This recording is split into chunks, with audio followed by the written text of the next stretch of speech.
जय हिंद साथियों, जय श्री राम।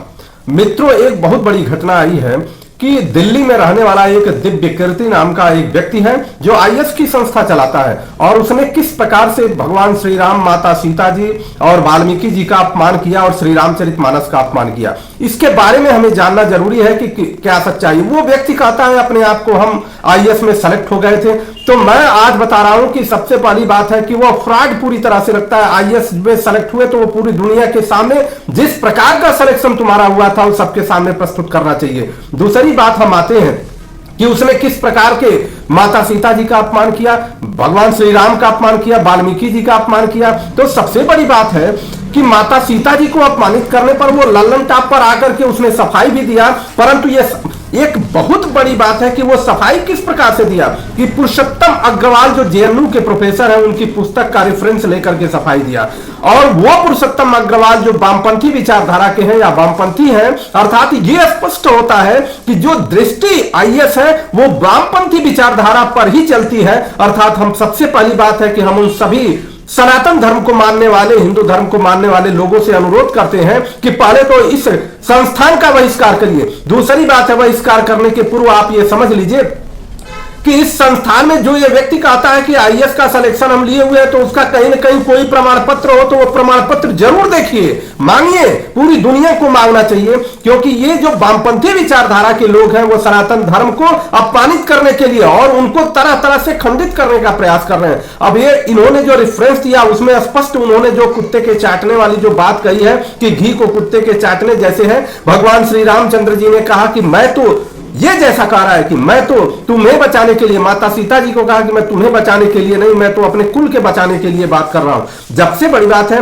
कि आपको यह समझना है कि आप आधी बात नहीं करना चाहिए। आपको आधी बात करने से आपको क्या मिलेगा, अपमान करने से आपको क्या मिलेगा। और अगर तुमने किसी भी धर्म के और भगवान को, इष्ट देवता का अपमान करते हो तो तुमको क्या मिलता है। अगर दम है तो मुसलमानों के कुरान का अपमान करो, उनके मोहम्मद का अपमान करके दिखाओ। बहुत सारी चीजें ऐसी हैं जो अपमान करने के लिए, बहुत सारी चीजें ऐसी हैं कि जो ऑब्जेक्शनेबल है तो करके दिखाओ। उस दिन सरकलम करने का तुम्हारे ऊपर फतवा जारी हो जाएगा। परंतु दुर्भाग्य है इस सनातन का कि सनातन के लोग सुनते हैं और बात भी बोलते भी नहीं। वाल्मीकि रामायण के 116वां संसर्ग का उसने वर्णन कर दिया कि किस प्रकार से भगवान श्री राम कहते हैं कि तुम्हें जो है कि या तो तरह तरह की बात जो अपमानित करने वाली बात कहा, परंतु 116वां के बाद 17वां, 117वां, 118वां पर नहीं गया वो। कारण कि उसमें पूरा स्पष्टीकरण है कि जब माता सीता जी अग्नि में प्रवेश करती हैं तो उसके बाद पूरे देवता चारों तरफ, चारों दिशाओं में प्रकट होते हैं और वो कहते हैं प्रभु श्री राम से कि आप शायद यह भूल गए कि आप भगवान विष्णु के अवतार हैं, आप ये देवता हैं, आप मानव नहीं हैं। और उस प्रकार से भगवान मुस्कुरा इस बात को कहते हैं कि अगर मैं ये कार्य नहीं करता तो पूरी दुनिया मुझे मूर्ख कहती, मुझे कामी कहती कि इस प्रकार की अग्नि परीक्षा लिए बिना जब वो कोई व्यक्ति अपने पत्नी को ले रहा है तो दुनिया कहती कि ये तो आसक्त था। इसलिए पूरी दुनिया को एक संदेश देने के लिए मैंने ये बात कही। अब ये समझना है कि वाल्मीकि रामायण में और श्री रामचरितमानस में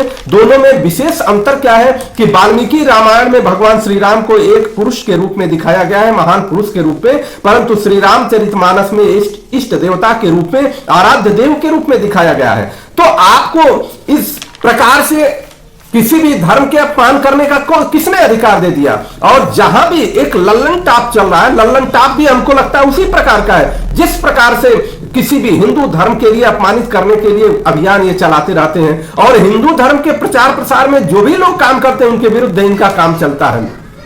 तो अब यह बात आती है कि क्या दिव्य कीर्ति जी ने ये जानबूझ करके ऐसा काम किया या अनजाने में किया। तो सबसे बड़ी बात है कि जो आईएएस की संस्था चला रहा है तो वो अनजाने में काम नहीं कर सकता, क्योंकि उसको पता है कि इसका परिणाम क्या हो सकता है। तो वह जानबूझ करके किया, क्योंकि ये खुद वामपंथी है और वामपंथी विचारधारा के लोग हमेशा हिंदू धर्म और सनातन धर्म को अपमानित करने का काम कर रहे हैं। इनके ऊपर एफआईआर होना चाहिए, इनके ऊपर स्पष्टीकरण मांगा जाना चाहिए कि आप बताइए कौन सा सन, किस सन में आपने आईएएस की परीक्षा पास किया था और कहां पर आपकी पोस्टिंग हुई थी, कोई प्रमाण मिलना